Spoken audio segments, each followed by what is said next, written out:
noite. Bom, já deu o nosso horário, né? Vamos começando aqui. Deixa eu só mudar aqui um pouquinho a visão para poder facilitar para o pessoal que está no YouTube. Acho que assim fica melhor. Deixa eu ver aqui. Tá ótimo.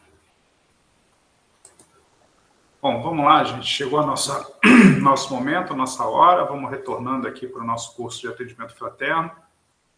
Para dar continuidade aqui, a gente teve aí umas férias forçadas aí, né? Três aulinhas que não foi possível a gente ter, mas estamos juntos agora, né? Então vamos começar com a leitura da mensagem de hoje. A mensagem de hoje tem o título Abençoa também. Diante das vozes e dos braços que te amparam na enfermidade, coopera com os instrumentos de cura, abençoando a ti mesmo. Em qualquer desajuste orgânico, não condenes o corpo. O operário deve amar enternecidamente a máquina que o ajuda a viver, lubrificando-lhe as peças e harmonizando-lhe os implementos, se não deseja relegá-la à inutilidade e à secura. Abençoa teu coração. É o pêndulo infatigável, marcando-te as dores e alegrias. Abençoa teu cérebro. É o gabinete sensível do pensamento. Abençoa teus olhos. São companheiros devotados na execução dos compromissos que a existência te confiou. Abençoa teus ouvidos. São guardas vigilantes que te enriquecem o entendimento. Abençoa a tua língua. É o buril que te auxilia a plasmar toda a frase edificante que te escapa da boca. Abençoa teu estômago. Ele é o servo que te alimenta. Abençoa tuas mãos. São antenas no serviço que consegues realizar. Abençoa teus pés. São apoios preciosos em que te sustentas. Abençoa tuas faculdades genésicas. São forças da vida pelas quais recebeste no mundo o aconchego do lar e o carinho de mãe. Eis que Deus te abençoa a cada instante no ar que respiras, no pão que te nutre, no remédio que refaz, na palavra que anima, no passe que alivia, na oração que consola. Junto das células doentes ou fatigadas, não empregues o fogo da tensão, nem o corrosivo do desespero. Abençoa também. Essas são palavras do Espírito Emmanuel, está lá no livro Seara dos Médiuns. Então, com essa mensagem de reflexão que Emmanuel nos traz, nos propondo abençoar os dons materiais do nosso corpo, né? Vamos fazer a nossa oração para dar início à nossa aula. Obrigado, Senhor, pela oportunidade de estarmos aqui reunidos.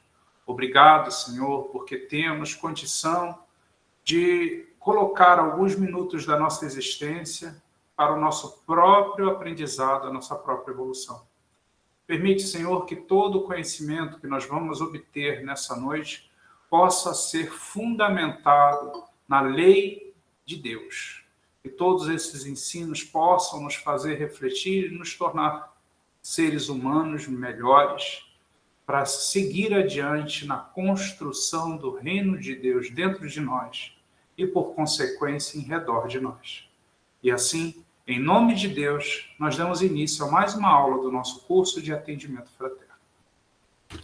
Bom, pessoal, a gente vai continuar então, lembrando que a gente está falando agora do item do capítulo 2, né, do segundo item que a gente vai estudar, que são os atendidos, né, um capítulo grande, porque afinal de contas a gente está vendo, né, o atendimento fraterno, o principal ator,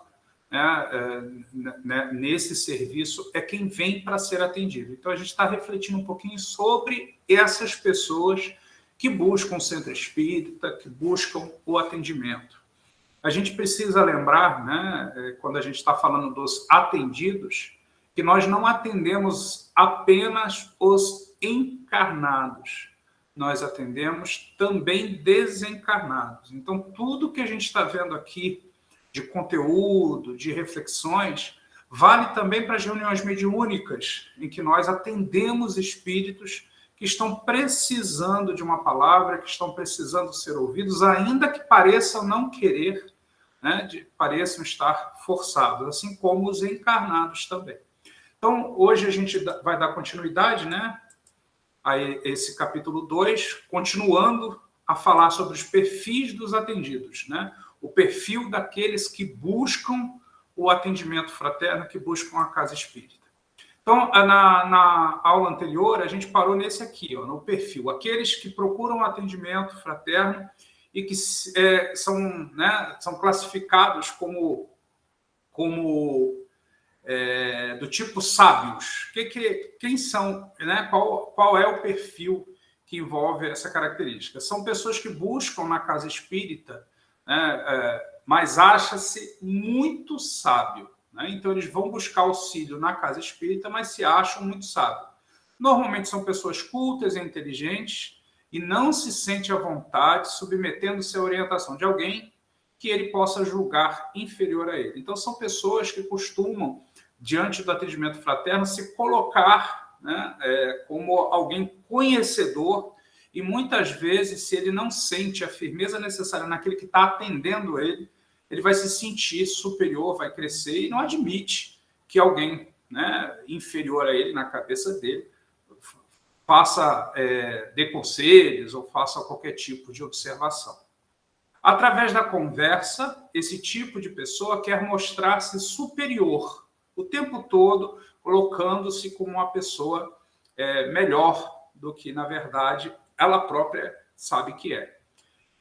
E se o atendente não for suficientemente experiente, ele pode monopolizar o diálogo, tornando infrutífero o trabalho de esclarecimento. Então, se nós que estamos fazendo um atendimento não percebermos esse tipo de perfil, é muito provável que só o atendido fale.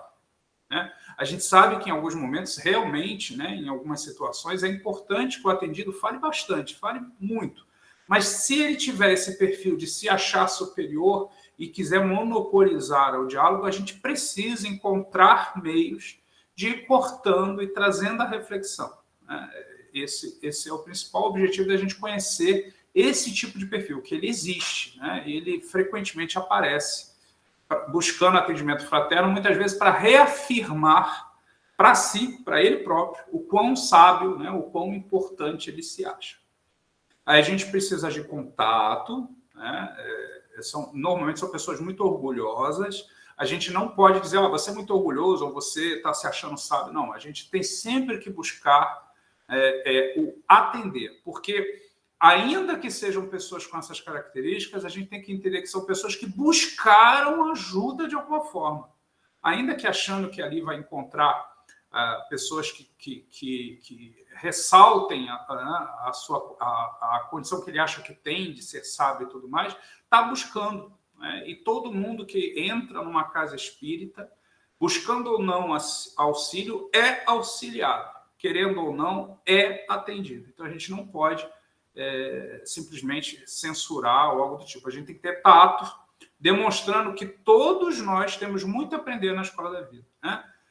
E nessas horas o exemplo de Jesus é muito importante. Né? Jesus esteve aqui conosco, um espírito superior, né, que se rebaixou, que fez as coisas dos simples mortais, que foi carpinteiro junto com seu pai, que teve uma infância, que durante a peregrinação dele, apesar de um espírito superior, nunca se colocou acima de ninguém. Então, o exemplo de Jesus é sempre um exemplo muito bom para promover reflexão em cima da humildade. Sem, desse jeito, a gente dizer para a pessoa, olha, tá vendo? Você está se colocando num patamar tão acima, e Jesus, o espírito mais evoluído desse planeta, ele esteve rebaixado, né? E foi ele que disse que os últimos serão os primeiros, os grandes sofrerão queda. Né? Então, sem dizer para ele que ele está nessa condição, promover a reflexão, trazer um toque para ele, para que essa pessoa reflita. Né? Todos temos muito a aprender na escola da vida. Nos casos em que o entrevistado demonstrar que quer duelar, isso também é muito comum para esse tipo de perfil, né? No campo das ideias, deve-se ter a sutileza de desviar seu intento, fazendo ver que aquele não é o momento, o local apropriado para disputas. Como são pessoas, de um modo geral, muito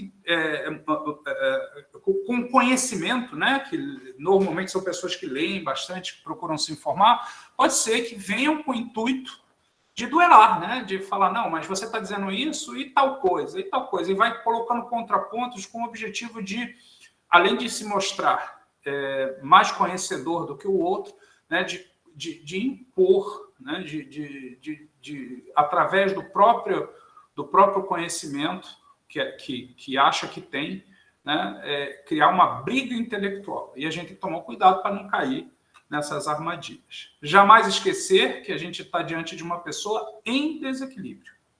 Apesar de serem pessoas com orgulho à flor da pele, né, de se acharem acima dos outros, é uma pessoa desequilibrada e a gente precisa tratar dessa forma.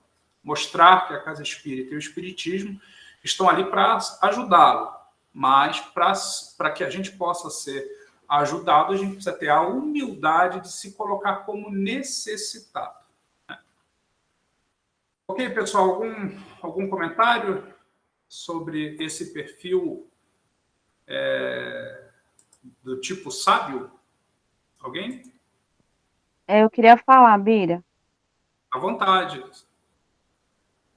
Eu acho Pode que falar. muitas vezes esse perfil pode ser de uma pessoa que tenta esconder uma fragilidade, né? Aí fica com essa necessidade de autoafirmação, né? Eu sou isso, eu sou aquilo. Porque muitas vezes, se a gente é alguma coisa, a gente simplesmente é aquilo, né? Mas quando a gente tem a necessidade de ter que ouvir as outras pessoas falando pra gente, às vezes é até, igual você falou, né? A pessoa tá com algum problema e ela pode tentar estar escondendo esse problema, tentando ter esse sentimento de se sentir superior, o ego, o orgulho, bem exacerbado. É isso aí, são pessoas que tentam realmente esconder a sua própria dor, o seu próprio sofrimento, se colocando como superior para criar, né, uma máscara que, na maioria das vezes, ela não se sustenta. Né? Muito bem lembrado. Bom, continuando aqui os perfis, então, né, vamos falar agora sobre os pessimistas. Olha só, né? Existe um perfil classificado como um perfil de pessoas que buscam atendimento e são do tipo pessimista. Então, vamos lá. O pessimismo é uma atitude mental inadequada que gera uma energia negativa na mente, prejudicando as atividades da vida. Então, se a gente tem o pessimismo como base da nossa existência, né, da nossa encarnação, certamente isso vai criar muitos problemas para nós, né? Porque o pessimista, de um modo geral, está sempre esperando ou sempre vendo o lado ruim das coisas, né? Dificilmente um pessimista consegue enxergar que, diante de uma determinada situação, há coisas boas, como acho que não são boas, que a gente precisa viver, olhar para os dois lados, né? Tratar com o pessimista é muito difícil, olha só que interessante, né? Pois ele se coloca a todo momento como fracassado e descrente de possíveis melhorias. Né? Então, o pessimista, de um modo geral, por mais que você tente refletir com ele de que tem coisas positivas na vida dele, que há alguma coisa ali por trás que dá para tirar um ensinamento bom, ele, de um modo geral, está sempre pensando no lado ruim. São aquelas pessoas que você fala, nossa, como você está bonito, e ela é capaz de encontrar nesse elogio alguma coisa que não agrade. Né? Então, ele sempre se coloca como o último, né, o último dos moicanos, a pior pessoa do mundo, né, que tudo que acontece na vida é só para ela sofrer, que o mundo inteiro faz ela sofrer, que não há nada de bom, que tudo que ela fez nas vidas passadas está repercutindo nessa e que o caso dela nessa existência é sofrer, tudo dá errado. Né? E, de um modo geral, a fé é muito frágil nessas pessoas, né? Porque a fé ela é um elemento que nos impede de afundar diante de determinadas situações. Você se equilibra, é uma boia capaz de te deixar sempre com a cabeça fora da água. E o pessimista é aquela pessoa que quer furar a boia né, porque a boia está incomodando o pescoço, né? Então a gente precisa ter tato também com esse tipo. São indivíduos que portam auto-obsessão e não raro frequentam casas espíritas a vida inteira. Então, o pessimista, ele se auto-obsedia. O que significa isso? Né? Só para a gente lembrar, a obsessão é quando alguém, né, tenta interferir na sua vida, tenta te incentivar, né, a fazer alguma coisa. Isso é uma obsessão. Ou quer que você sofra, ou quer que você faça determinada coisa. A auto-obsessão é você prejudicando a você próprio. Você o tempo todo se vendo na condição do coitado, do sofredor, né? Então, até aquele desenhozinho de antigamente do Hard, ó vida, ó céus, ó azar, né? Ele não é capaz de enxergar o lado bom, ainda que ele seja um lado bom evidente. Pode necessitar de psicoterapia e estar atentos a esse fato para encaminhá-lo ao profissional da área sempre. São pessoas que precisam de ajuda na ciência humana, além da ciência espiritual, que vai estar por trás ajudando com o passe, com a evangelização e tudo mais. A terapia é fundamental para esse tipo de perfil, né? Porque, de um modo geral, são pessoas que passam uma vida inteira nessa condição, né? Então, não vai ser um atendimento fraterno que vai tirar ela dessa condição, né?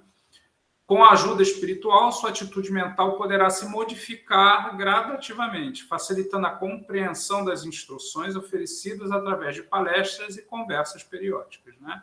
Então, a ajuda espiritual, o passe, o tratamento, as palestras vão, aos pouquinhos, ajudar, mas precisa estar lado a lado com a terapia. A Jana está aqui, né? Tá. Jana, você quer completar alguma coisa a respeito do pessimista aí? Boa noite, pessoal. Boa noite. Tá com saudade dos nossos encontros. É bom demais. Não, Miriam, eu acho que é bem nesse sentido, né? Quando é colocada a questão da pode durar a vida toda, e mesmo com o trabalho de psicoterapia, né? A pessoa que se dispõe a ir fazer esse trabalho, o que eu vejo que é algo que ainda é um longo tempo de trabalho para que a pessoa saia deste lugar de pessimismo.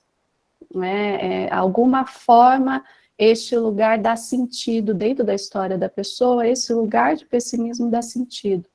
Né? Ou talvez ela não ache que mereça alguma coisa boa, enfim, tem a ver com a sua história, mas ainda leva-se um bom tempo de tratamento para que a pessoa consiga sair deste lugar e ocupar um outro lugar. Então é algo bem mais amplo, né? Mais profundo. E agora você falando isso, Janaína, me deu um insight aqui, né? A gente não pode esquecer que a história das outras encarnações, elas reverberam, né? Elas ecoam sempre na encarnação atual. Então, o pessimista é aquele que consegue trazer até da história de outras vidas o eco que o faz ainda criar uma bolha maior do que ela de fato seria se ele não se colocasse nessa posição. Então, não é fácil sair desse lugar, né? É um lugar que a gente, de um modo geral, cresce com ele, vive com ele, né? O pessimista, ele tem uma história longa. É interessante isso, né, Miriam? Porque, assim, você vai trabalhando ali com a pessoa, eu costumo dizer para as pessoas que eu atendo que é um trabalho conjunto, né? Não é um trabalho só meu. Então, você vai trabalhando e vai passando ali ao longo do tempo, e vai trabalhando, e vai puxando, e aí é muito comum, às vezes chega um determinado momento do processo, que a pessoa fala assim, olha, eu entendi tudo isso, eu sei tudo, mas eu não consigo saber de onde vem, eu não consigo saber o que é, porque é tão profundo, e aí, né, a gente falando das outras encarnações aqui, porque é tão profundo o que ele está sentindo, que por mais que a gente está no trabalho, que está na análise, que ele está ali empenhado, que está sendo feito trabalho, ainda assim se chega, às vezes, em um determinado ponto que não se sabe de onde vem.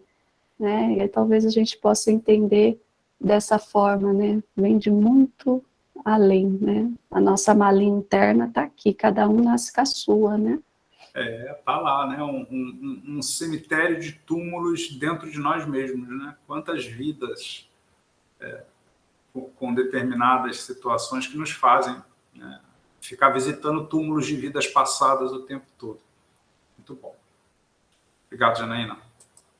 Bom, vamos para o 11º, né, perfil aí, é o perfil número 11 aí, os doentes. Os doentes também procuram atendimento fraterno, né? Procuram a casa espírita com problemas orgânicos, problemas do corpo. Pensa em encontrar a cura dessa doença do corpo e acha que vai ser operado. Isso daqui é interessante, gente. É uma característica muito comum em quem não conhece o espiritismo ou conhece muito superficialmente, de procurar uma casa espírita e procurar um atendimento fraterno, dizendo que quer fazer uma cirurgia espiritual. Olha, eu estou aqui porque eu estou com um tumor e eu gostaria de uma cirurgia espiritual que me tratasse desse tumor. Então, são pessoas que buscam a casa espírita querendo curar uma doença física, né? São pessoas que chegam doentes e buscando o atendimento para aquela doença. É bom que essa pessoa seja informada que a origem dessas doenças pode ser de ordem externa ou de ordem interna, né? Pode ser de ordem externa, se for uma contaminação por alguma coisa, e de ordem interna. São coisas que nós trazemos em nós, na nossa mente, no nosso espírito, que vêm para fora, né? A doença é como se fosse, né? Eu sei que é um exemplo, se alguém estiver comendo aí, talvez não seja muito agradável, mas toda vez que a gente vê um pus, né, em alguma parte do nosso corpo, na verdade, o pus é a ponta do iceberg, né? Porque aquilo é uma inflamação que está lá dentro da carne ou dentro de um órgão, alguma coisa ali, e o pus vem para dar um sinal e para botar para fora a sujeira. Isso é a doença para nós, doenças de cunho interno, né? Doenças que são muitas vezes expiações ou provações que a gente traz em função da história espiritual que a gente tem. Então, vamos imaginar aqui um exemplo só, né? Só de forma didática. Em um determinado momento, aparece um câncer, né? Um tumor em alguma região e que a princípio, não tem uma consequência externa. Não foi porque eu fumei, não foi porque eu bebi, apareceu aquilo ali. Aquilo está na nossa história. Se ele está aparecendo, ele é o pus, né? A doença, ela é aquilo que o organismo demonstra, mas ele não é a causa, né? Ele é um efeito. A causa está lá dentro. O que tem, espiritualmente falando, dentro de nós, trouxe essa doença à prova? E muitas vezes a doença em si é o que se precisa para se treinar a paciência, para se treinar a resignação, para testar a nossa fé, né? A gente também não pode achar que toda doença é expiação, né? Isso é muito comum para nós espíritas. Não, toda doença é uma expiação, ou seja, toda doença é a cobrança da vida em função de um erro cometido. Não necessariamente. Uma doença pode ser uma prova de fé. Né? Você a história, o teu espírito, pela história do teu espírito, não precisava ter aquela doença, mas aquela doença se instala no seu plano reencarnatório. Vamos testar a sua fé, vamos ver o quão forte você é na hora que o bicho pegar e você tiver que se pegar na fé, porque é o que vai te manter em equilíbrio, né? Então, as doenças podem ser provação. Então, elas podem ser externas, a gente pode se contaminar ou ser afetado por alguma coisa, né, que vem do externo, ou um acidente, algo do tipo, ou interno, que é vindo do espírito. Externas são as provenientes do meio onde vivemos e circunstâncias da matéria que constituem nosso organismo, né? Então, eu posso me contaminar, eu posso me machucar de fora para dentro. E as internas, quando são oriundas do corpo espiritual, né? Do perispírito, e constituem-se em consequências de condutas e posicionamentos inadequados de outras encarnações. Dessa e de outras, né? Então, as doenças consideradas internas vêm do espírito, pela sua história dessa e de outras vidas, e as externas é que vêm de fora para dentro.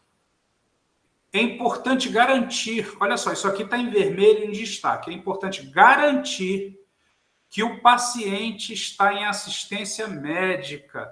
A gente precisa garantir, se um indivíduo nos procura relatando uma doença física, a nossa primeira atitude como atendente fraterno é imediatamente perguntar, mas você está indo ao médico? Você está em tratamento? A pessoa pode dizer que sim. Se ela disser que sim, você está tomando os remédios que o médico pediu, está fazendo os procedimentos que o médico indicou, sempre reforçando muito. Se ela não procurou o médico ou abandonou o tratamento, a nossa atitude para um doente tem que ser sempre de indicar, olha, você precisa fazer o seu tratamento médico. Jamais deve suspender o uso de medicamentos. Jamais. E a gente ainda tem que incluir no nosso discurso, com uma pessoa desse tipo, assim, olha, o tratamento espiritual só vai ter o efeito adequado se você também fizer o tratamento material, através dos médicos da Terra. E tem pessoas, e é importante a gente ter isso na mente, inclusive quando você diz, não, a pessoa chega, por exemplo, com uma situação orgânica, um tumor, ou seja lá o que for, e você vai indicar para ela que ela vai tomar o passe durante 3 semanas, vai beber a água fluidificada, vai fazer o evangelho no lar, e que isso não é só que vai fazer o efeito, que o remédio que ele está tomando vai ajudar nesse processo. Tem que falar isso, porque às vezes a própria pessoa conclui que, já que eu estou fazendo um atendimento espiritual, já que eu estou me sentindo melhor com os passos que eu estou tomando, o que está acontecendo lá no centro espírita substitui o meu medicamento, eu vou parar de tomar um medicamento, vou parar de procurar um médico. Não, tem que ser as duas coisas sempre, né? Então, ó, garantir que ele está em assistência médica e garantir, né, ou jamais dar qualquer tipo de indicativo de que ele não deveria tomar um determinado remédio, né? Isso também a gente tem que tomar muito cuidado. Quantas vezes para um amigo fala para você que está tomando um determinado remédio, você, nossa, você está tomando isso? Você não devia tomar isso, porque eu já tomei uma vez e fiquei assim, assim, assim, assado, eu já conheci pessoas que tomaram e morreram.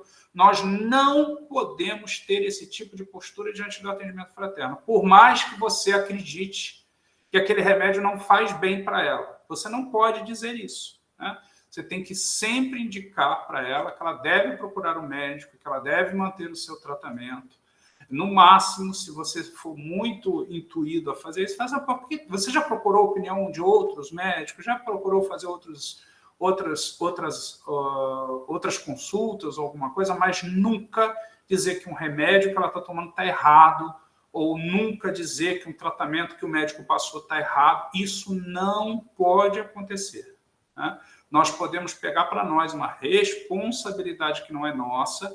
E imagina, o Bira, ainda que eu fosse médico e trabalhasse no atendimento fraterno, eu não posso ou não poderia, né, falar para uma pessoa que está tomando um remédio que ela não deveria tomar aquele remédio, que aquele remédio foi indicado de forma equivocada. Você não conhece a história daquela pessoa, você não sabe o porquê que o médico colocou ela naquele tratamento, que a gente vai indicar no máximo. Fala, poxa, você já procurou uma segunda opinião? Já foi em outros médicos? De repente tem um outro tipo de tratamento, mas jamais indicar tratamentos. O nosso papel aqui é de promover reflexão, não de fazer intervenções em qualquer tipo de tratamento que a pessoa está fazendo.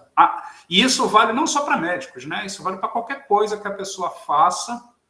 A gente não tem o direito de falar para ela que ela deve trocar o profissional A pelo B, trocar o medicamento A pelo B, a terapia A pela B.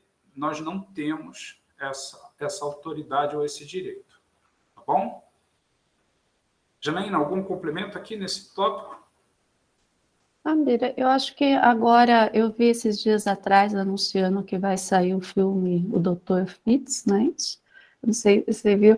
Eu fiquei imaginando nisso, por isso acho que vai vir talvez uma demanda de procura, né, das pessoas que assistem o filme, né, e vai chegar na casa e vai achar que todas as casas, né, faz essa cirurgia, faz a operação, e eu acho que talvez a gente tenha aí mais para frente mais pessoas buscando, né, esse tipo de informação.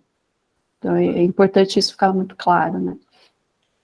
Bem lembrado, Janaína. E a gente, eu não sei qual vai ser o caminho que o filme vai seguir, né? Mas a história do Zé Arigó, que é o médium mais famoso que que fazia os trabalhos com o Dr. Fritz, era uma mediunidade bem especial, bem específica, porque ele fazia cirurgias abertas, né? Ele mexia no corpo, e isso é algo bem complexo, né? Não é algo que a gente deva considerar como um trabalho que a gente venha a fazer. Muito bem lembrado, Jana. Além dos doentes, o 12º perfil são os doentes graves, né? Então, tudo que a gente falou dos doentes, só que agora numa situação de gravidade maior. São pessoas que vêm à casa espírita normalmente trazidas por seus familiares, em estado de desespero por portarem doenças graves e, às vezes, crônicas. Às vezes, são pessoas em crises de doenças muito complexas, muito graves, crises de diabetes, crises de hipertensão, mas numa situação bem complexa, às vezes feridas, né? A gente tem que estar preparado para tudo isso. Essas pessoas vêm com grande esperança de serem curadas, né? O grande motivador da procura da casa espírita, ou até mesmo de se deixar levar para uma casa espírita, né? Às vezes são pessoas até que têm outras crenças, mas que diante de tanta luta contra uma determinada doença, o pai, a mãe, o vizinho, um tio diz, pô, vamos lá, vou te levar numa casa espírita, vai ser bom. Aí ele vai como uma esperança, assim, olha, eu estou fazendo tanta coisa, vou fazer mais essa, né? Então, são pessoas que vêm com grande esperança de encontrar alívio. Jamais podemos prometer curas. Esse é um outro erro que a gente, às vezes, sem querer, comete, né? O centro espírita não tem como objetivo curar ninguém, até porque a gente não sabe se aquela doença é melhor para ela do que estar saudável. Então, assim, a gente não promete cura, a gente fala que a gente vai ter um complemento de tratamento, ela vai ser tratada, né? A cura depende de fatores internos da pessoa e do merecimento dela, né? Mas que aqui, ó, jamais prometer curas, mas a ajuda que a doutrina traz é fundamental para a superação da prova a que o paciente está submetido, que o principal objetivo do espiritismo, dos tratamentos espirituais e do atendimento fraterno é dar forças, né? Dar consolo, promover esperança, principalmente, né? A água magnetizada e a orientação sobre a origem dos males ajudarão o doente no processo de conscientização e até, quem sabe, da cura propriamente dita. Tem tratamentos espirituais que podem resultar em cura? Claro que tem, e a gente tem vários exemplos, né? Tem várias pessoas que já nos trouxeram informações de, poxa, eu fiz o tratamento, fui no médico, a gente fez uma radiografia e não tem mais nada. Algumas pessoas relatam que os médicos encontram pequenas cicatrizes e nunca houve cirurgia material em determinado lugar. Então, a cura, às vezes, vem por mérito, vem por condição, mas que a gente não pode prometer. E a água é fundamental, né? Então, normalmente, o tratamento base de todo atendimento fraterno é assistir palestra, fazer o evangelho no lar e a água fluidificada, né? A água magnetizada. Essa água, quando ela está lá na sala do passe, ou quando ela está sendo magnetizada por um passista, ela sofre transformações moleculares, elementos são agregados às moléculas da água, que a gente não está vendo, mas que a espiritualidade está tratando, e aquela água vai ter um componente magnético bem diferente ali, que pode atuar nas nossas células orgânicas e promover, sim, o equilíbrio, a limpeza e, dependendo do mérito de cada um de nós, a cura, né? Então é importante ressaltar a água. Tratamento padrão, né? Evangelho no lar, água e assistir a palestra. Continuando em doenças graves, prescrever assistência espiritual e deixar claro que o tratamento espírita é um auxiliar da medicina terrena, né? O tratamento espírita vai trabalhar junto com o tratamento da medicina. Bom, agora a gente vai falar de um item, né, bem polêmico, a Janaína já comentou em alguns momentos a respeito da esquizofrenia, né? Vamos ver aqui um pouquinho dos conceitos, depois eu vou pedir a Janaína algum auxílio aqui mais técnico. Então, a esquizofrenia é uma enfermidade mental, né? Então, a esquizofrenia está ligada a questões da mente. Semelhante à obsessão. Então, é semelhante, não quer dizer que seja obsessão, né? e pode ser, inclusive, uma auto-obsessão, né? A esquizofrenia é uma enfermidade, né? Uma doença, uma condição mental, né? E que pode ser piorada por uma obsessão, mas que não significa 100% dos casos como obsessão. E, no limite, é uma auto-obsessão, é um indivíduo se obsidiando, né? E a esquizofrenia ela acaba sendo um diagnóstico interno e individual. Os pacientes portadores dessa condição mental escutam vozes constantemente e dizem sofrer perseguições. Então, o indivíduo com esquizofrenia, ele escuta coisas, escuta principalmente vozes, escuta algumas vezes comandos, escuta algumas vezes direcionamentos e não necessariamente são de desencarnados, né? Se partem de desencarnados, a gente pode classificar como obsessão, aí não é esquizofrenia. A esquizofrenia é uma condição mental do indivíduo, né? Julgam-se saudáveis, então pessoas com esquizofrenia costumam se julgar saudáveis, não entendem que estão doentes e, na maioria das vezes, resistem ao tratamento médico ou ao tratamento espírita, como não se reconhecem portadores de esquizofrenia. A pior condição é quando o indivíduo é espírita, porque aí ele não aceita que tem um problema mental e acha que realmente tudo é fruto de obsessão, né? Então a gente tem que tomar muito cuidado com isso. Nos casos em que o enfermo aceitar, no caso que o esquizofrênico aceitar, ele poderá ser encaminhado ao atendimento espiritual, encaminhar sempre para evangelização para desencarnados. Isso daqui é importante para nós que estamos aqui. A gente vai aprender, vai ter uma aula falando sobre tratamento, mas todo portador de esquizofrenia precisa ter seu nome encaminhado para uma reunião que antigamente a gente chamava de reunião de desobsessão, né? Todos, sempre. Né, para evangelização para desencarnados. Aí alguns de nós vão dizer assim, uai, mas você não acabou de dizer que não é obsessão?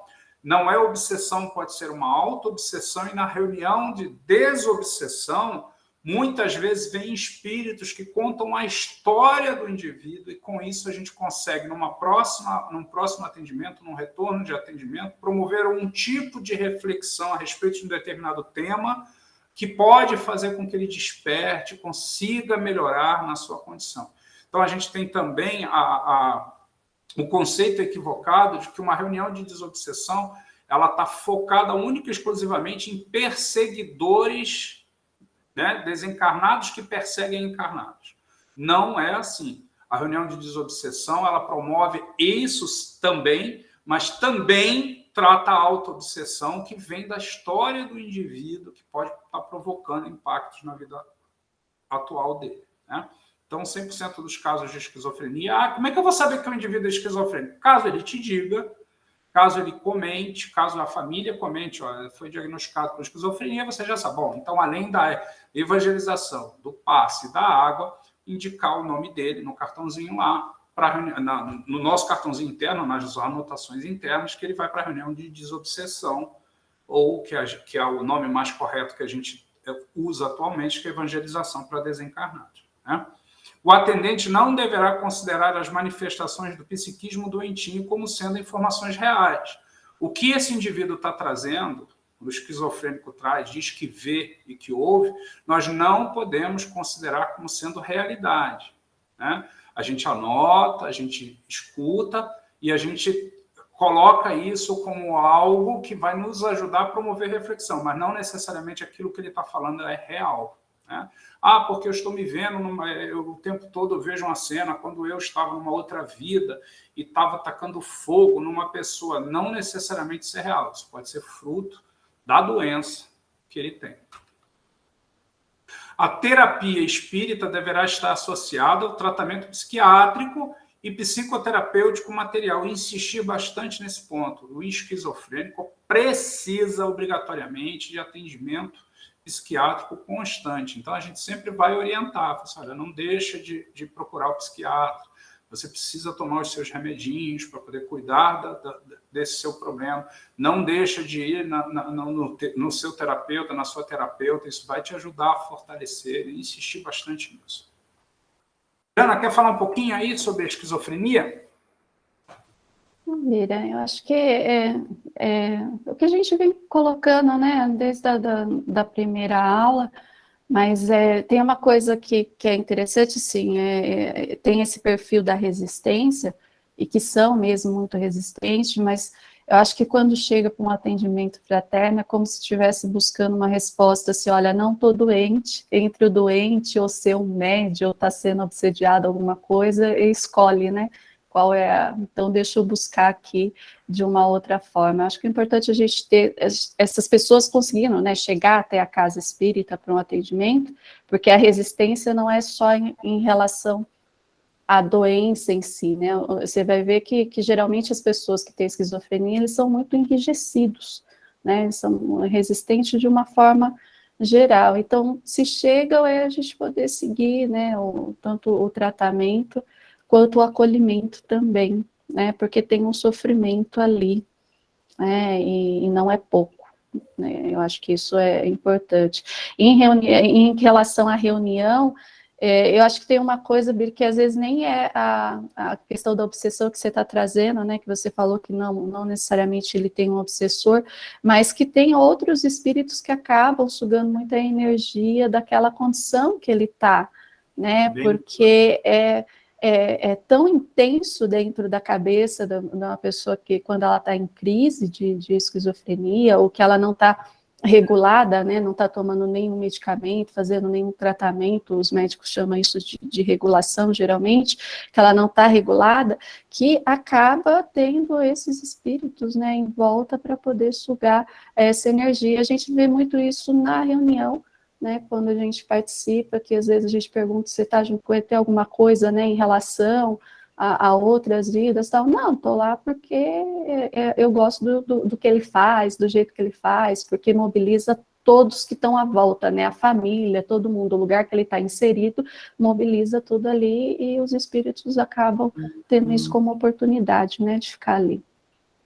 Muito bem lembrado, Jana, essa característica dos espíritos vampiros, né, que a gente já falou, são aqueles espíritos desencarnados que se alimentam de energias que nós produzimos.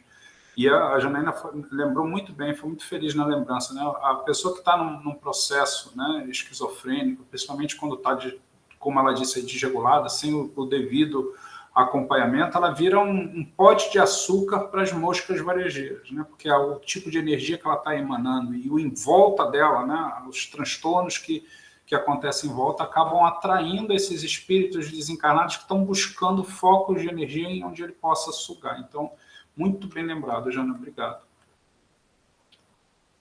Alguém tem alguma questão? Bom, o último perfil, eu acho que é o último, se eu não me engano, é o trabalhador da própria casa. Então, tem os trabalhadores da própria casa espírita que buscam, né, o atendimento fraterno. Então, o Bira vai lá no Sementes, né, ou melhor, vem aqui no Sementes, faz um atendimento fraterno com o atendente aqui e faz o tratamento aqui. Então, nós, trabalhadores de uma casa espírita, também somos atendidos em algum momento, né? Isso não é demérito para ninguém, isso não quer dizer que nós estamos sendo hipócritas, estando de frente de um trabalho espírita e ainda precisando de atendimento fraterno. Muito pelo contrário, isso é importante, né? Assim como, e aí a Janaína pode me corrigir se eu estiver falando besteira, assim como o psicólogo precisa estar sempre do lado de psicólogos, precisa ter o acompanhamento, assim como o médico precisa de um médico, né? Nada disso desabona a nossa tarefa, né? O atendimento fraterno deve ser estendido também ao trabalhador do centro espírita que se sinta necessitado, né? E a gente precisa olhar para isso daqui, porque algumas vezes nós nos colocamos como o olhar crítico. Assim, olha só, o Bira está procurando atendimento fraterno. Eu achando que ele era uma pessoa preparada para estar fazendo o que faz. Então, a gente não tem que fazer esse tipo de julgamento. Que bom que a gente tem a condição, que a gente tem a abertura de procurar atendimento na própria casa, sem que ninguém fique apontando o dedo, criando situações de desconforto. poderá estar vivenciando um período de dor ou de angústia. Todos nós quer dizer, todos nós não, mas deixa eu tomar cuidado com o que eu estou falando. A não ser os missionários, espíritos puros que estão encarnados na Terra para ajudar a gente a evoluir, a maioria que está encarnada nesse planeta sente dor, sente angústia, passa por momentos de dificuldades e precisa de apoio, precisa de suporte, né? E quer ser acolhido e quer expor sua dificuldade. Quantas vezes o trabalhador do centro espírita busca o amparo em outro centro, que não aquele onde trabalha? Por que isso acontece? Como mudar esse quadro? Acolhimento. Então, às vezes, o trabalhador de um centro espírita procura ajuda em outro porque se sente envergonhado de procurar atendimento na sua própria casa ou sente-se com medo de que as pessoas vão apontar o dedo. O importante é que a casa espírita dê sempre condições da pessoa se sentir à vontade de buscar atendimento. Num período eu estou trabalhando no atendimento, em outro eu sou atendido. Num momento eu dou o passe, mas quando eu preciso eu também me coloco para receber o passe. Eu também coloco o meu nome numa reunião de desobsessão, de evangelização desencarnada, porque eu também sofro obsessões. Eu também vou ao psiquiatra, eu também tomo o meu remédio, eu também faço terapia, porque eu sou humano, estou encarnado e junto com todo mundo a gente vai se ajudando. Quando o centro espírita tem essa condição de acolher, que é o acolhimento que ele fala aqui, os trabalhos fluem até melhor, porque um não fica com medo do que o outro está pensando, né? Que a gente possa ter essa abertura. Esse é um recado muito importante para quem trabalha numa casa espírita, que a gente consiga transformar o ambiente em algo tão tranquilo e tão propício que não importa se eu estou passando um momento de pressão, eu vou fazer um atendimento fraterno, vou fazer meu tratamento. Quando eu melhorar, eu volto para as minhas atividades de antes e isso não me causa nenhum tipo de vergonha. Tudo bem aqui? Janine, eu falei alguma besteira aqui quando eu dei o exemplo lá do psicólogo com o psicólogo, do médico que procura o médico. Tem algum complemento que você queira fazer a respeito disso? Não falou nenhuma besteira, não, mas eu quero falar um pouquinho, sim. Ah, ótimo! Eu acho que tem uma coisa, quando eu li esse slide, né, que eu estava estudando antes de dar aula, e me veio uma coisa assim, quando a gente fala dos sementes, né, vamos falar um pouquinho aqui dos sementes, é uma casa espírita pequena, né, e é onde as pessoas se encontram. Então, se eu for no sábado, na palestra, ou na terça-feira, ou no domingo, a gente se conhece, a gente vai se encontrar, né? Eu acho que talvez a gente poder fazer um trabalho de atendimento fraterno com uma base muito sólida, né, em 4 pontos, que é o sigilo, o respeito, respeito eu estou falando sem julgamento, o consolo e o acolhimento. Eu acho que se a gente conseguir fazer esse trabalho de atendimento fraterno, com esses 4 itens enquanto base, a gente vai poder ter essa troca que você está falando. Porque nós precisamos ter a consciência, assim, gente, que nós somos seres humanos, que é o que você está trazendo, Miriam, que a gente tem os nossos orgulhos, a nossa vaidade, né? Que a gente escorrega, muitas vezes, e que se um dia eu estou lá, estou eu no atendimento fraterno, eu vejo lá o Bira, que todo sábado está lá, abraça todo mundo, tudo, aquele dia ele não está mais quietinho na dele, que eu possa me sentir à vontade de chegar e perguntar, né, da minha maneira, poxa, Bira, eu estou vendo que hoje você está meio quietinho, está meio sem energia aqui, você quer conversar um pouquinho, não quer? E ele, gente, tem o direito de olhar para mim e falar assim, não, hoje eu não quero conversar. E eu não me senti mal ou melindrada por conta disso. Né? E talvez um outro amigo que trabalha ali junto também perceba, chega do lado dele e pergunta se ele quer conversar, e ele fala para esse amigo, não, eu quero conversar. E está tudo bem. Está tudo bem. Né? Não cabe a mim ficar melindrada, porque, olha, o Bira não gosta de mim. Ele não quis falar comigo. Ele não veio querer, ele não está confiando no que, ele acha que eu não sou, que eu não atendo bem, que eu não vou falar, não vou atender ele bem. E não é nada disso, né? Talvez é uma questão do momento, de afinidade, tem a espiritualidade que está ali, que a gente não pode negar, né? Que talvez eu não estaria naquele momento preparada para ouvir a questão que ele tem para me trazer, mas sim o nosso amigo que foi lá, por que não? Então, que a gente possa ter isso muito claro, né? E que a gente possa pensar, quando a gente falar de atendimento fraterno, nesses 4 pontos, né? O sigilo, o respeito, o consolo, porque a doutrina é consoladora, e o acolhimento. É isso, né? Muito bom, muito bom. É isso aí, Jana, é perfeito, resumiu super bem, é isso aí. É isso que a gente tem que buscar manter na nossa casa ou desenvolver na casa que a gente frequenta, é muito importante. Aqui a gente vai trazer uma mensagem que está lá no livro Conversa Fraterna, uma mensagem, né, do médium Divaldo Pereira Franco, baseada nesse contexto mesmo, né, do trabalhador da própria casa e das suas necessidades. E diz assim: praticamos a caridade com aquele que bate a nossa porta. Então, aquele que vem de fora, bater na porta, a gente pratica a caridade. E, às vezes, o confrade é uma forma, dentro do movimento espírita, que um espírita chama o outro, né? Assim, a Janaína é minha confrade, né? A Sá é minha confrade, a Nilda, a Nadia, né? Que são colegas que frequentam o espiritismo. Esse é um termo muito comum, né? Eu, particularmente, acho muito formal. Então, é meu amigo, minha amiga, né? Mas o confrade, aquele que frequenta junto conosco. O companheiro de atividade está vivendo um grande drama e nós não sabemos. A gente atende aquele que vem pela primeira vez à casa, aquele que vem de fora, que vem fazer o tratamento, e às vezes a gente não enxerga que o nosso colega, que o nosso companheiro de trabalho espírita está precisando de ajuda e a gente não sabe ou não percebe. O companheiro precisando de uma palavra de conforto moral, sem nós a darmos, porque está faltando esse diálogo bom, está faltando esse espírito evangélico. Isso é uma puxadinha de orelha, né, que o Divaldo faz, né, para a gente prestar mais atenção uns nos outros dentro da casa espírita.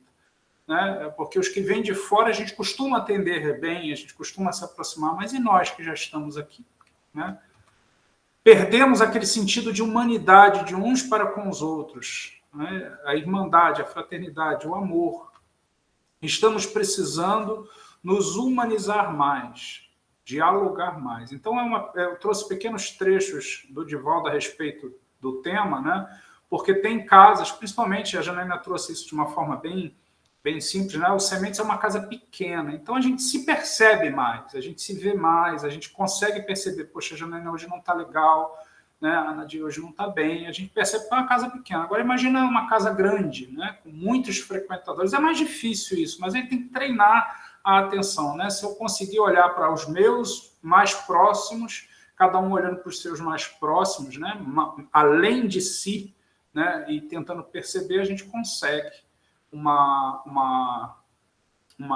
um envolvimento evangélico maior e a gente se ajuda, né? Então, o foco aqui do Divaldo é vamos prestar mais atenção naqueles que trabalham na casa espírita, né? Às vezes a gente acha que o indivíduo que trabalha na casa espírita já está devidamente protegido, né? A gente usa até esse termo, não, tem toda uma proteção espiritual, mas somos humanos, a Janaína falou isso, né?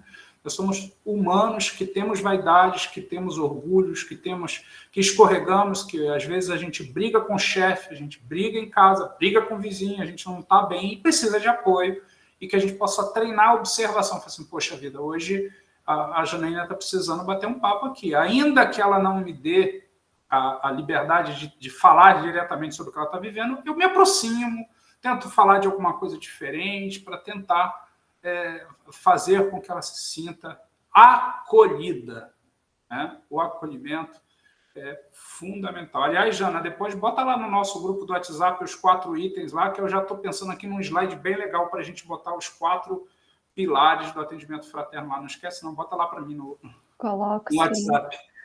Isso daqui que o Divaldo trouxe, falta se a gente pensar no mundo, né? Não é só dentro da casa espírita, né? Está faltando no mundo a gente poder olhar para o colega que senta do lado. Agora estamos mais trabalhando em home office, talvez seja um pouco mais difícil, né? Mas a gente vai treinando a percepção à distância no online também, né? É isso aí. Acho que tem alguém com a mão levantada. Viu? Acho que é a Kátia, né? Catinha, quer falar alguma coisa? Não, era só porque eu ia pedir isso, os 4 pilares que eu não consegui anotar. Eu fiquei prestando atenção e não anotei. Muito obrigada. A Jana vai botar para a gente no WhatsApp lá e depois a gente vai botar no slide. Pode ter certeza que foi uma inspiração aí muito boa. Gostei demais. Coloco sim. Bom, pessoal, aqui a gente então termina esse capítulo 2, que tratou aí dos atendidos. Depois eu vou botar o material completo e a gente agora vai para o capítulo 3. O capítulo 3, deixa eu só adiantar aqui um pouquinho. Como é o início de um capítulo. Espera aí, gente, deixa eu só fazer uma coisinha aqui.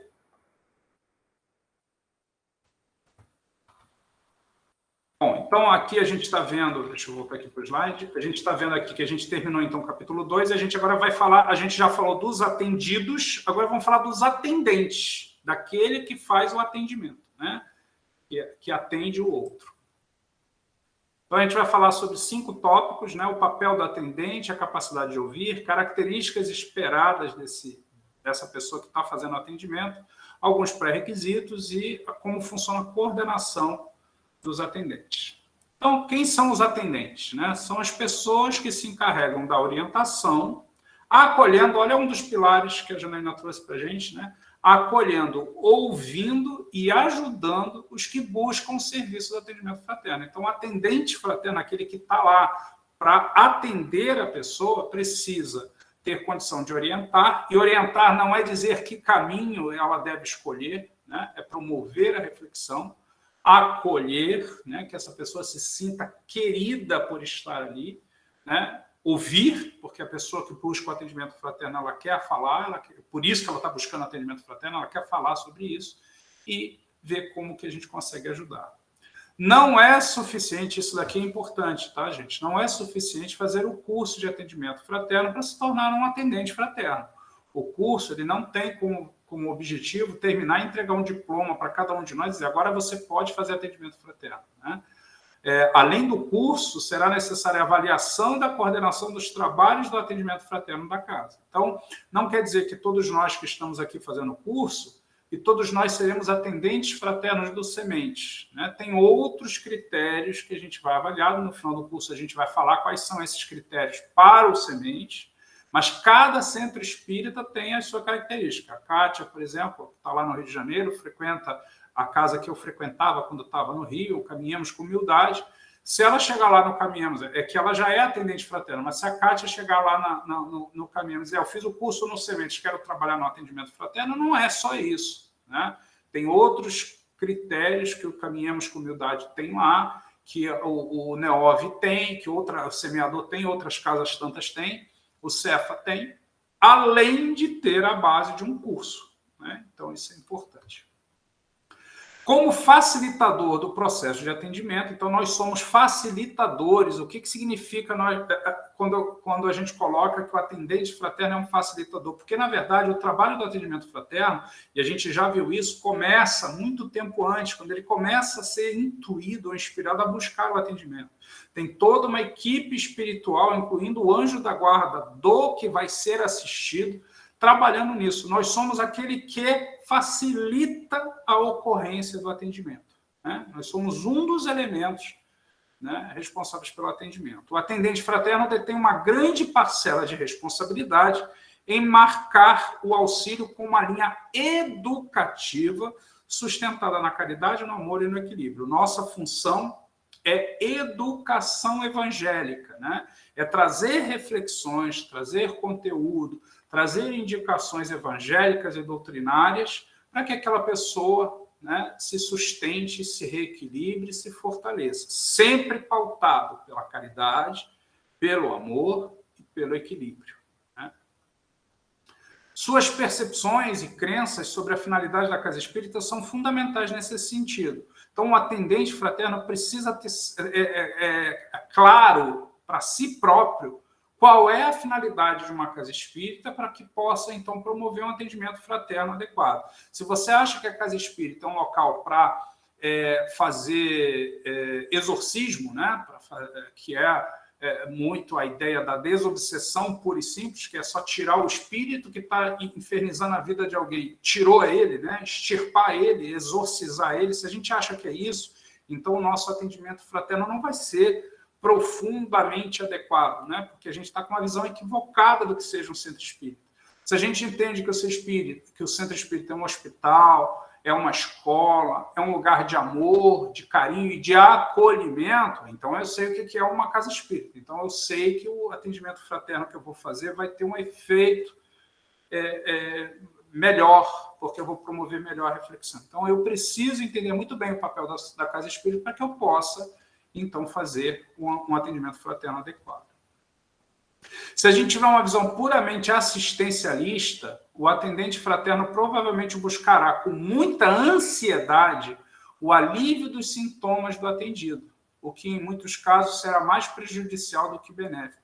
Se a gente tem uma característica muito assistencialista, né, que você quer, de qualquer jeito, resolver o problema do outro, pelo outro, se possível, sem o outro, né? Eu queria muito ajudar a Janaína, se eu puder, eu faço por ela, para ela deixar de sofrer. E às vezes a gente faz isso achando que está fazendo a melhor coisa do mundo, tirando a carga dos ombros do outro. Não, a gente precisa fazer com que o outro reflita, se fortaleça, para que ele aguente a carga, para que ele siga adiante, para que aquela prova seja dele, mas que ele passe bem pela prova, que aquela expiação seja dele, mas que ele entenda bem a sua expiação, e não tentar trazer para nós um problema que não é diretamente nosso. Nosso objetivo é estar junto. Se eu puder ajudar, né, pegar, ele está carregando a pedra dele, mas se eu puder ajudar ele a aliviar, vamos lembrar me ocorreu agora, né, aquele evento de Jesus carregando a sua cruz,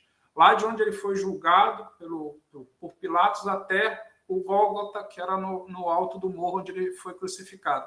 Nesse caminho, em determinado momento, os soldados romanos tiraram a cruz de Jesus e deram para uma outra, né, pessoa, o sirineu, carregar naquele momento. Mas a cruz era do mestre. Chegou um determinado momento, a cruz voltou para o ombro dele. Então, que a gente não queira... Imagina, né, se Jesus sai de cena e aquela pessoa que foi ajudar é que vai ser pregado na cruz por ele. Não, é Jesus, eu quero ser pregado na cruz no lugar dele. Não, a cruz era do mestre. O mestre queria deixar o exemplo. Então, a nossa cruz é nossa. Em determinado momento, um amigo, um atendente fraterno, um familiar pode nos ajudar, segurando um pouquinho a cruz para a gente, nos ajudando a levar a cruz um pouquinho, tratando a ferida do ombro, mas a cruz é minha, sou eu que tenho que carregar, sou eu que tenho que fazer. Então, a gente não pode ter esse perfil assistencialista, né?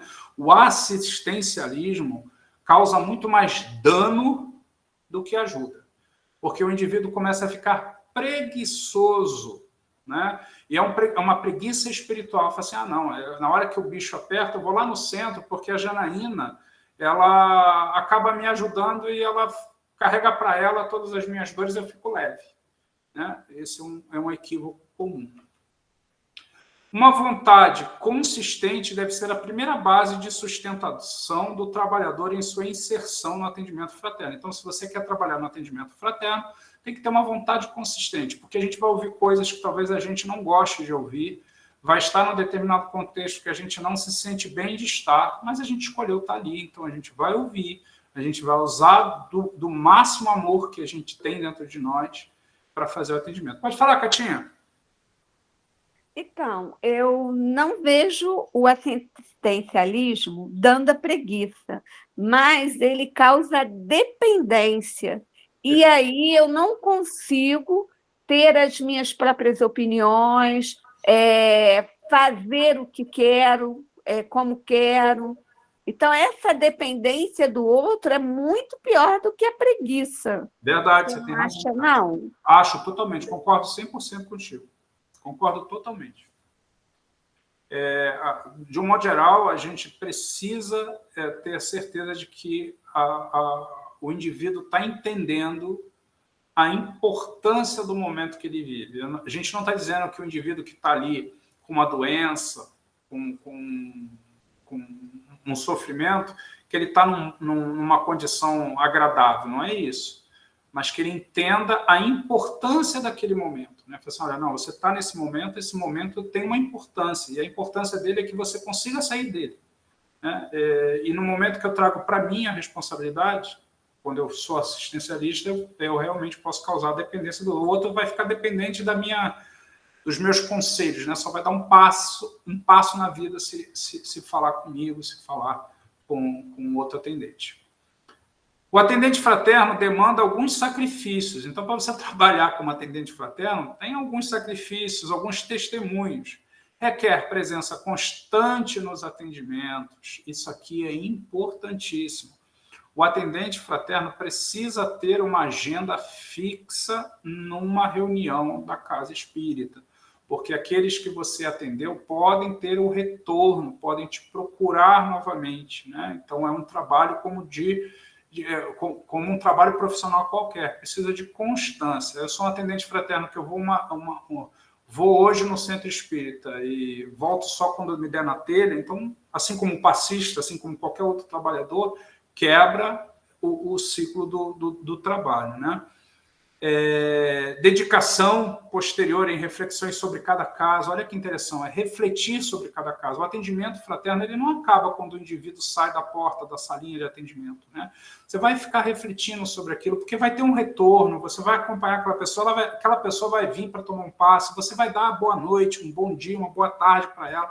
Você pode encontrar com ela na rua, né? Então, é importante que o caso que aquela pessoa te trouxe promova em você também reflexões para que num retorno, ou numa próxima oportunidade, você também tenha mais conteúdo, né? Mais consolo, mais reflexão para promover, né? Assiduidade, está errado aqui, até a concordância está errada, né? Assiduidade, a supervisão, né? A gente precisa estar assíduo, a gente precisa ter um grupo aqui no Sementes, por exemplo. A gente tem pouco tempo, né? Nós fizemos 5 anos agora, e quem faz normalmente os atendimentos fraternos sou eu e a Jussara, fica sobrecarregado. Então, nas terças-feiras, por exemplo, de modo geral é a Ju que faz o atendimento e no sábado sou eu. Então, a gente fica, eu e ela, trocando figurinha, né? Agora, a gente tem um grupo que está em formação através desse curso aqui, que a gente vai poder fazer essa supervisão, né? Que a gente possa trocar figurinhas entre nós, não falando dos nomes das pessoas, porque isso não seria legal, mas falar de contextos, né? Eu fiquei num momento aqui que eu não sabia exatamente o que falar. Será que o que eu falei foi legal, num contexto tal e tal? Igual esses exercícios que a gente tem feito no final de cada aula, né? Das quais deverá participar junto com o coordenador e os demais membros de equipe, né? A Janaína está aqui fazendo um trabalho muito próximo também, né? Eu e a Ju, de vez em quando a gente liga para a Janaína, fala com a Janaína, Janaína, me ajuda aqui que eu estou com um contexto de atendimento fraterno aqui, que eu quero ver se eu estou no caminho certo, se você tem alguma dica. A gente tem que ter essa condição e essa tranquilidade desse grupo de supervisão que a gente está falando, né? Que é o grupo dos atendentes fraternos que vão ficar trocando informações, que vão trocar figurinhas para se tornar cada vez melhores naquilo que se propõe a trabalhar. O seu trabalho, o trabalho do atendente fraterno, deverá ser invisível aos olhos dos demais, pois faz parte da ética do atendente fraterno não comentar fora da equipe nada em relação aos atendidos. Isso aqui é importante. Quando ele fala aqui que o trabalho deve ser invisível, assim, a Janaína me procurou para fazer um atendimento fraterno, ela me contou algumas coisas. Aí eu chego em casa, né? Eu entro para dentro de casa, está lá a Naira, minha esposa, eu começo, pô, você sabia que a Janaína fez tal e tal coisa? Olha que coisa, está passando por um momento tão delicado, olha só o que aconteceu. Não, está errado. Tem que ser invisível. O invisível aqui é não vou ficar comentando com ninguém aquilo que eu ouvi, né, como sigilo, porque é assim que a gente divulga o atendimento fraterno, um atendimento individual e sigiloso, né, que a gente consiga manter isso. Para alguns de nós isso é um desafio, né? De não enveredar pelo caminho do comentário indevido. É obrigatório participar de palestras e de estudos na casa em que trabalha, preferencialmente em dias e horários que não seja o que você atua como atendente. Se o atendimento ocorre durante a reunião. Então, se tem algumas casas que o atendimento fraterno ocorre durante a reunião está acontecendo e está acontecendo o atendimento fraterno.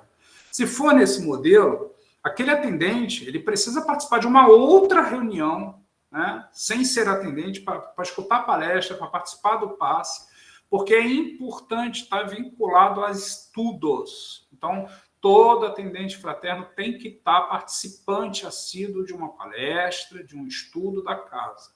Isso é fundamental, porque uma das bases de um bom atendimento fraterno é o conteúdo evangélico que a gente tem. E a gente encontra esse conteúdo nos estudos e nas palestras. Então, aqui no Sementes, por exemplo, é pré-requisito participar de uma reunião. A gente não faz ainda atendimento fraterno durante a reunião. Então, na hora que a reunião está acontecendo, está tendo a palestra, está tendo o passe, não tem atendimento. Ou é antes da reunião, que na verdade poucas vezes a gente consegue, porque as pessoas chegam um pouco mais em cima, né, da hora da reunião, ou depois da reunião. Durante a reunião a gente não faz. Mas tem casas que fazem. Tem problema isso? Não, desde que o atendente participe de outras. Por que a gente aqui no Sementes optou por não fazer durante a palestra? Porque não é só o atendente que tem que prestar atenção na palestra. Aquele que veio buscar atendimento, às vezes a palestra era o que ele precisava, ele até vai no atendimento fraterno, e isso, gente, isso é comum, já acontece comigo muitas vezes, do indivíduo vir falar comigo. Depois de uma reunião, eu falei assim, nossa, a palestra foi para mim, caiu como uma luva, inclusive tal e tal coisa que está acontecendo, já é o ponto de partida, e não é por acaso a palestra. Então, é vital, tanto o atendente quanto o atendido, participar das palestras. Tá? Cada casa trabalha de um jeito. Se tiver atendimento durante a reunião, não tem problema. Só lembrar para aquele que está sendo atendido que ele precisa, nas próximas vezes, vir para assistir a palestra. O atendente não deve permitir que se forme em torno dele uma aura de importância pessoal. Assim, o Bira é aquele cara que faz atendimento fraterno, né? Ele tem sempre uma palavra, tem sempre um ensinamento, né? Endeusando, santificando o atendente fraterno. Não, a gente tem que fugir disso. Isso é perigoso, porque nós ainda, na maioria das vezes, somos vaidosos. Então, gotinha em gotinha, a gente vai inchando e daqui a pouco, quando a gente vê, a vaidade toma conta e a gente começa a trocar o certo por aquilo que duvida. Pode falar, Jana. Veria, quando você está falando, né, agora da vaidade, um pouquinho atrás aqui você colocou, né, a questão do caminhar por um determinado caminho, né, talvez de não ter tanto sigilo, e aí me veio assim, nós somos trabalhadores da casa espírita, né, então a gente está internado, a gente está na UTI, nós estamos aqui, né, para aprender. Então, não é à toa que estamos também no atendimento fraterno, né? Então, é um aprendizado que a gente precisa adquirir, né? Passar dessa matéria na escola, não é, Bira? Passar de ano na escola. A gente está tendo aula de reforço, né? Quando a gente trabalha numa casa espírita, a gente está tendo aula de reforço. Cada atendimento que a gente faz, a gente acha que está ajudando enormemente o outro, e provavelmente está, mas o que a gente se ajuda, né? Pois é formidável, muito bom, bem lembrado. Então vamos tirar a vaidade em torno disso, né? Nós somos os mais doentes, por isso que a gente está fazendo o atendimento fraterno, porque a gente tem que ouvir o que o outro tem para falar e refletir, falar assim, caramba, eu também passo por isso, ou eu tenho uma intuição, eu já devo ter passado por isso, e aquilo que a gente está falando vai funcionar muito mais em nós, às vezes, do que no outro. Muito bem lembrado. A gente também não pode induzir os entrevistados na certeza da cura dos seus problemas. A gente já falou isso, né? A gente tem que tomar cuidado para não dar a parecer para aquele que está buscando atendimento que você está dando o caminho das pedras para ele ser feliz ou para ele ser curado, né? Devemos explicar que a mudança de atitudes é fundamental para a solução dos desajustes íntimos. Então, o nosso propósito diante daquele que está buscando ajuda é sempre falar, olha, vamos lá, vamos refletir, o que você consegue pensar de mudança para a sua vida? A gente teve uma palestra há pouco tempo atrás aqui no sábado, que diz assim, quem segue sempre o mesmo caminho não chega em lugar diferente, alguma coisa assim. Se você quer chegar num lugar diferente, você precisa mudar seu caminho, senão você vai chegar sempre no mesmo lugar. Se você quer mudar a sua condição interior, a sua condição íntima, você precisa mudar atitudes. A gente só muda o conteúdo interior quando a gente muda a nossa atitude, né? nós, atendentes, temos que transmitir confiança no outro, né? Na assistência espiritual recebida. Essa é a grande tarefa do atendente, né? É transmitir confiança, é que aquele indivíduo entenda a importância que ele tem. Ele é filho de Deus, ele tem uma importância, ele é assistido. Deus é pai, quer o bem, é um pai bom, justo. Então, ele não quer que o indivíduo sofra, ele quer que o indivíduo aprenda. A gente aqui traduz um aprendizado em sofrimento. Assim como o aluno que é forçado a ir para a escola entende que o pai está fazendo com ele, ou a mãe, ao forçar ele a escola, está maltratando ele. Não, está educando, né? É importante isso. Atender fraternalmente né, ser o atendente fraterno é ouvir, refletir sobre orientações espirituais e se esforçar para pô-las em prática. Não é só porque tudo aquilo que eu falo para o outro tenho que viver em mim. Né? Se eu falo para o outro que ele tem que ser, de algum jeito, dentro das reflexões que a gente está propondo no outro, que ele deve ser mais humilde, que ele deve ser mais honesto, mais ético, eu também preciso ser mais humilde, mais ético, mais honesto. Né? Tendo em vista ainda a regra áurea de Jesus, fazer ao outro o que desejamos que o outro nos faça. Né? Que a gente consiga perceber isso. Fazer sempre o bem. Bom, a gente vai parar aqui, né? Já são 9h16, para a gente fazer um pequeno estudo de caso aqui. Depois eu passo o conteúdo o conteúdo que a gente viu aqui para vocês. Então, vamos fazer o nosso estudozinho de caso aqui. Deixa eu voltar aqui. Eu acho que eu interrompi a projeção. Não, está aqui. Vamos lá. Eu vi que eu pedi algumas dicas ali, algum conteúdo que vocês quisessem para a gente tratar aqui no estudo de caso, e foi a Kátia, né, trouxe dois casinhos lá. Vamos escolher um aqui, deixa eu pegar aqui de novo os casos. Né? O primeiro caso que a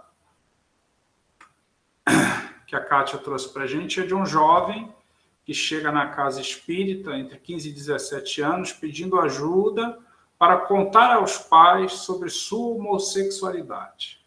Como proceder? Então, vamos desenhar um cenário, né?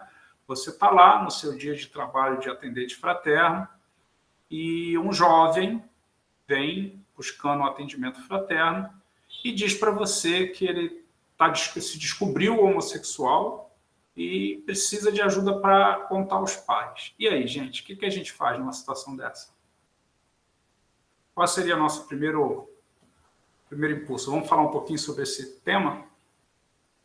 Já teve umas trocas de mensagem lá, mas eu queria que a gente falasse aqui um pouquinho. Se quiser abrir a câmera, abrir o microfone, fica à vontade.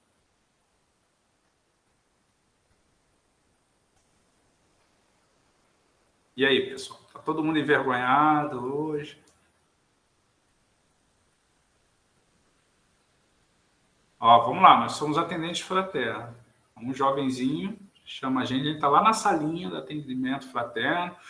Ele começou falando de algumas amenidades lá e falou assim: bom, veja bem, eu descobri que eu sou homossexual e eu preciso contar isso para os meus pais. Me ajuda. Como eu faço isso? É um pedido de ajuda.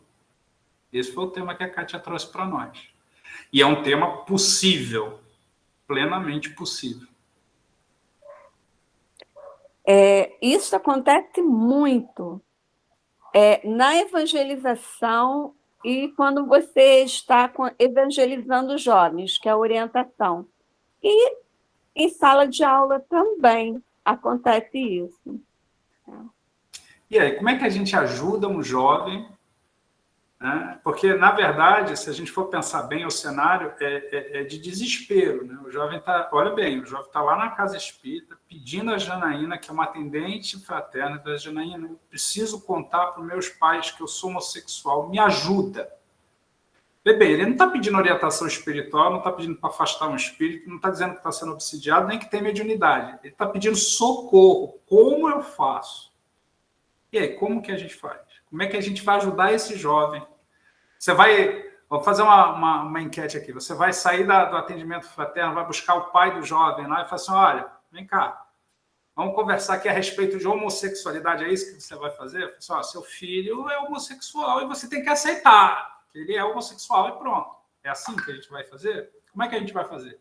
O que a gente vai fazer? Qual é o nosso papel como atendente fraterno numa situação dessa? Agora danou-se, né? Um termo polêmico, está todo mundo desesperado aqui. Fala logo como é que seria. Acredito eu que a gente começa falando sobre a família, perguntando para ele como que a família dele é. Conhecendo um pouco a família, a gente pode direcionar, porque ele teria que falar a verdade, não tem como fugir disso, entendeu? O medo deve ser maior do que tudo, né? Mas, às vezes, as pessoas têm determinadas reações que deixam a gente assim, poxa, eu achei que meu pai ou minha mãe não iam aceitar, e eles aceitaram numa boa, porque o amor é maior, né? O amor é maior que tudo. Então, eu acredito que começaria com a família. Ok? Mas o que você está falando, Nadia, é começar a conversar com o jovenzinho para ele contar um pouquinho da família dele, é isso, né? É isso que você está falando. Ou é você ir lá falar com a família? Como? Não entendi. Seria você ir lá falar com a família ou tem alguém com o microfone aberto aqui? Seria você, Nadia, indo lá falar com a família ou você perguntando para o jovem a respeito da família dele? Perguntando para o jovem Tá a respeito da família. Tá bom. Eu pensei que a minha interpretação era exatamente essa, eu queria ter certeza. Legal. Acho que a Ana e o Robson queriam falar alguma coisa aí. Abriram o microfone, não sei se foi sem querer. Vira, eu passei por uma situação dessa com um primo meu, que ele me procurou para contarmos para o meu tio isso, né? Como ele contaria para o meu tio? Eu não consegui ajudá-lo, porque até hoje meu tio não sabe. A gente tentou algumas abordagens e o meu tio, imagina aquele... Pensar num gaúcho machista, extremamente... E até hoje meu primo não contou, né? E a família inteira sabe. A gente acha que o meu tio sabe, né? Com certeza ele sabe, né? Mas ele não dá o braço a torcer e ele não dá abertura para a gente conversar com ele. Nem o filho, e no caso ali, eu que teria uma certa liberdade com ele, ele também não dá essa abertura. Então, não sei como responder isso baseado na minha experiência pessoal. Jana, quer falar um pouquinho sobre essa questão aí? Como é que você abordaria isso aí do ponto de vista técnico e tudo, até para a gente ver qual seria a melhor forma de agir aqui? Quero. Olha, eu acho que tem um caminho, né, que é esse que a Nadir falou, da questão de saber um pouquinho mais como é essa família. Porque tem uma coisa, gente, que quando a gente fala de uma situação dessa, né, que está vindo pedir socorro, quando se fala assim, olha, a família não sabe, no fundo, isso não é verdade. A família sabe. Porque quando a gente fala do homossexualismo, não é uma escolha, igual se fala no popular, é uma escolha, a gente precisa respeitar. Porque se a gente for pensar aqui, cada um vamos pensar aqui, em algum momento, chegou alguém para você, na sua faixa dos 10, 12 anos, vamos pensar mais ou menos nessa idade, e falou para você assim, você quer ser homossexual, você quer ser hétero, você quer... Não. Então não é uma escolha. E é algo que já se vem conosco. Então, a família vai buscando maneiras de não ver por uma questão de cada um, né? Da dinâmica de família. Porque a gente tem uma dinâmica familiar, cada família tem uma dinâmica. E por uma questão preconceituosa, e que aí esse preconceito a gente precisa entender que tem muita coisa dentro desse preconceito. Então, o falar, às vezes, o jovem tem, sim, um medo, tem uma ideia do que como vai reagir ou não, pode ser que aconteça da forma que ele está imaginando, pode ser que não aconteça, né? Mas que, no fundo, a gente sabe que essa família, ela sabe de alguma coisa, ela desconfia, porque ela está ali. Então, igual o caso, né, da Ana, que ela está falando do primo, assim, a família toda sabe, esse tio também sabe. E ele tanto sabe que ele não dá brecha nenhuma para que seja colocado esse assunto, porque ele não quer. E aí, talvez, o filho precisa também respeitar o limite deste pai, que ele não quer ouvir. Ele também não quer. Então, quando a gente fala de uma situação dessa, a gente está falando muito, envolve tantas questões, né? Eu, enquanto filho, que quero muito falar e poder me colocar, o que cada pai e mãe deste filho consegue ouvir, entender e assimilar, e outra, precisa-se de um tempo, não é assim, né? Foi lá, falei, tá tudo bem, minha filha, tá? Se eles não estão ali tão aberto para isso, não vai ser uma coisa tão tranquila, eles precisam de um tempo para que eles possam pensar, então precisa-se ter respeito por todas as partes, todas as partes, mas dentro de um atendimento fraterno, eu fortaleceria essa pessoa, né, a ele poder buscar ajuda, porque a gente está falando de algo muito maior, né, a gente está falando de uma história da família, porque os pais colocaram expectativas nesse filho, todos nós colocamos, e nós, enquanto filhos, também colocamos expectativas nesse pai, nessa mãe.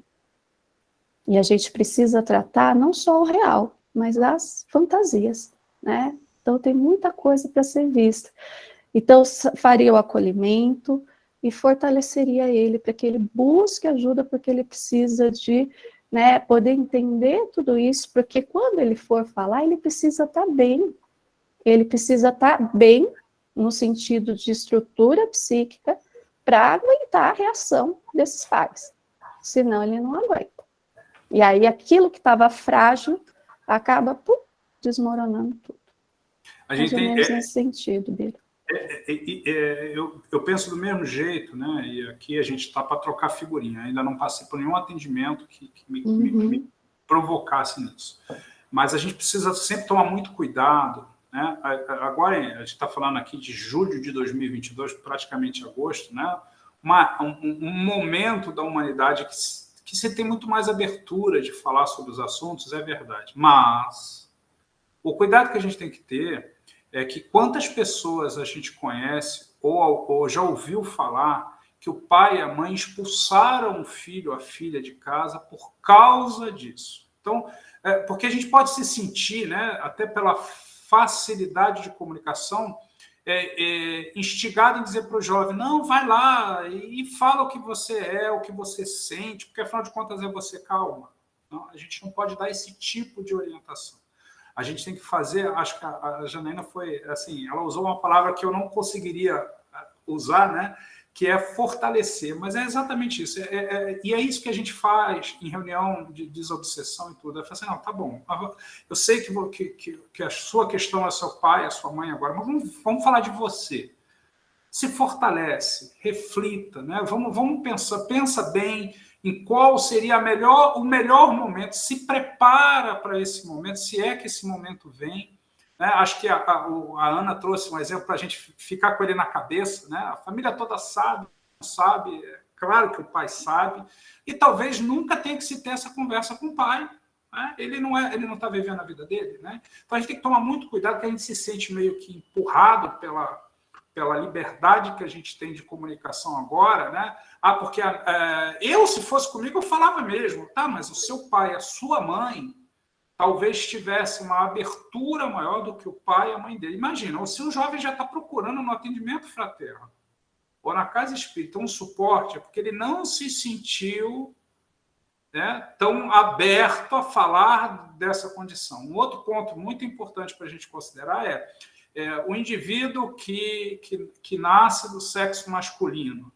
e continua para a vida toda e se sente bem com isso, em momento nenhum ele chamou o pai e a mãe para conversar e disse: pai, mãe, eu sou homem. Pai, mãe, eu sou mulher. O pai, mãe, eu sou homem, mas gosto de outro homem. E isso é que as pessoas ficam preocupadas. Então, a gente precisa... Acho que a palavra fortalecer, que a Janaína usou, foi muito bem, né? A gente tem que fortalecer esse indivíduo. Ele é que vai se sentir preparado para falar ou não, mas ele tem que se sentir forte o suficiente espiritualmente, né? E aí a gente traz a parte doutrinária embutido nisso, né? Que, na verdade, não importa a opção que ele tem de se satisfazer, né, ou de estar bem com outro homem, com outra mulher, isso pouco importa, desde que o que esteja dentro disso seja amor, seja respeito. A gente tem que fortalecer. A palavra fortalecer foi perfeita, né? É fortalecer ele. Olha, eu não sei o seu pai e a sua mãe, mas vamos falar de você. Como é que você consegue? Você está precisando do que para se fortalecer, para você ter mais insumos, para você pensar um pouco mais a respeito, para encontrar, quem sabe, encontrar um momento em que você vai se sentir mais à vontade para fazer o que você veio pedir ajuda. Então, não é fácil, não. E outro... Oi, pode falar, Nadir, desculpa, pode falar. Não, tudo bem. E precisa também ver o seguinte, porque se esse indivíduo fosse mais velho, a situação seria diferente. Ele é um adolescente, ele tem 15 anos, não é? Então, é uma situação que dificulta mais ainda para quem está atendendo esse rapaz. Acredito eu, né? Não, pela idade que ele tem. Está totalmente certo, né? Tá? Isso é muito bem lembrado, tá, Nadir? Muito, muito, muito bem lembrado. Nós, enquanto atendentes, a gente está lidando com um menor de idade que está falando sobre a sua vida sexual, ou sobre as suas decisões a respeito de sexualidade, e isso é extremamente crítico. A gente precisa ter muito tato nessa situação, né?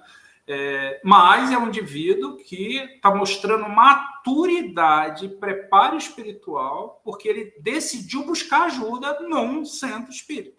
Isso a gente não pode deixar passar. É uma chance de ouro. Quanto jovem a gente conhece que procuraria uma casa espírita, um atendimento fraterno, para pedir ajuda, seja do que for, e especialmente sobre esse tipo de assunto, né? Então, a gente não pode deixar passar. Pode falar, Jana. Mira, eu acho que tem uma coisa também, quando a Nadir colocou, né, de conhecer a família, de saber um pouquinho mais dela, muitas vezes até para trazer também, é um caminho para trazer a responsabilidade para esse jovem, porque às vezes ele acha que o fato dele ir lá e falar que é ou não é, ou deixa de ser, está tudo resolvido, e não é isso, né? Então, até trazer a consciência mesmo, olha, como é que é seu pai, como é que é sua mãe, como é a sua família, você acha que esse é o momento ideal, né, para que possa ser aberto isso, como que você acha que eles reagiriam, de que maneira você ficaria, né, como que você está agora. Então, e eu acho que esse é um caminho que a gente, né, vai buscar também esse fortalecimento aí desse jovem, né, e o acolhimento. E uma outra coisa que, para a gente fechar por causa da hora, né, uma outra coisa importante é muito cuidado com as suas convicções. Você está preparado para lidar com esse tema? Porque você pode não estar preparado, né? Eu sou contra os homossexuais, eu não acho que isso seja certo, sei lá, eu tenho os meus valores a respeito disso, minhas opiniões. Então, mas eu estou atendendo, e agora, o que eu faço? Porque eu não posso colocar a minha opinião. Você vai fazer a sustentação evangélica e pode sim pedir uma outra pessoa para seguir com o atendimento desse jovem, se você não se sente confortável com aquela situação. Isso vai acontecer com homossexuais, isso vai acontecer com aspectos que envolvem droga, que envolvem álcool. Você pode não se sentir bem em lidar com isso como atendente fraterno, não tem problema nenhum em dizer isso. Claro que você não vai dizer para ele, assim, olha, eu não vou falar contigo porque eu sou homofóbico, então eu não vou falar com você sobre isso, não. Você vai, até porque se você é homofóbico, você precisa de atendimento fraterno. Você precisa de um tratamento. Você pode ter as suas convicções, mas não pode ser homofóbico, né? Isso é importante.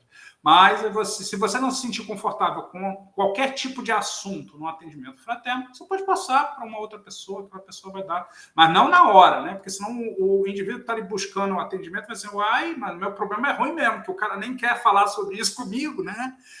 Aí você vai fazer um atendimento fraterno bem padrão, vamos dizer assim, né? E depois você pede a alguém, né? Você pode continuar a atender o retorno dessa pessoa aqui, você pode fazer para mim, eu não me sinto muito confortável, passa os dados para o outro atendente fraterno. Eu acredito, Jana, e aí é achismo meu, que você como psicóloga, você talvez passe por uma situação dessa em que você pede para um colega assumir um caso ou alguma coisa assim. Não imagino. Eu, como ser humano, eu penso que isso é bem possível acontecer. Isso, na verdade, faz parte do protocolo, né? Então, porque a gente tem pessoas que sentam na nossa frente e vai ter a mesma questão e o mesmo problema que eu estou passando. E aí não dá, porque é o que a gente vem falando, né? A linha é muito fina entre um e o outro, a questão do limite. E a hora que vê, a gente vai estar chorando junto, vai estar pensando em, sei lá, em se matar junto, qualquer coisa nesse sentido, né? E aí não dá. Ajuda e a gente aumenta o problema. Deixa eu botar, eu também estou passando por isso, pronto. O problema que era de 50 vira 100, né? Eu tive um caso que eu pensei em passar esse caso, que a gente fala, né, encaminhar o caso para uma colega, mas que eu consegui, porque aí eu tive um amparo muito grande de supervisão, que é praxe nosso dentro do atendimento clínico e da minha própria análise, né, da minha própria psicoterapia. E eu estou com a paciente até hoje, já tem 4 anos já. Então, mas eu tenho uma amiga que foi muito, muito certeira, assim, o pai dela faleceu numa semana, na semana seguinte ela voltou, e aí veio uma paciente nova, com o pai que faleceu, da mesma doença, no mesmo período. Ela falou, gente, eu não aguento, para que eu posso passar esse caso? E aí ela passou o caso, porque realmente não dava para ela ouvir, que ela estava ouvindo a própria dor, né? Era um eco que ia estar ali na cabeça dela. Mas isso para nós é normal, né? Isso não tem problema nenhum. É maturidade, a gente precisa ter essa tranquilidade entre nós, né? Um atendente fraterno fala, assume aqui para mim esse caso, porque eu não me sinto preparado. Pode ser até um assunto que não te doa, mas que você não se sente preparado para orientar, né? Pessoal, já passamos bastante do horário. Obrigado aí pela participação. Vamos fazer a nossa prece, a gente encerra. E semana que vem a gente está junto de novo, tá? Voltamos agora no fluxo normal. Então vamos agradecendo a Deus. Obrigado, Senhor, por esses minutos, por esses conceitos, por esse conteúdo. Obrigado, Senhor, por permitir que a gente tenha esse espaço. Mas agradecemos também, Senhor, a tranquilidade de poder falar à vontade, de trocar figurinhas entre nós. Obrigado por tudo isso e que possamos ter muita paz, muita serenidade para buscar o caminho de fazer um melhor atendimento fraterno, melhor convivência, melhor acolhimento que a gente puder fazer. E assim, em nome de Deus, encerramos o nosso encontro dessa noite. Obrigado, pessoal. Um beijo bem grandão em todos vocês. Obrigadão. Boa noite. Boa noite, gente. Boa noite. Beijos. Boa noite. Boa noite.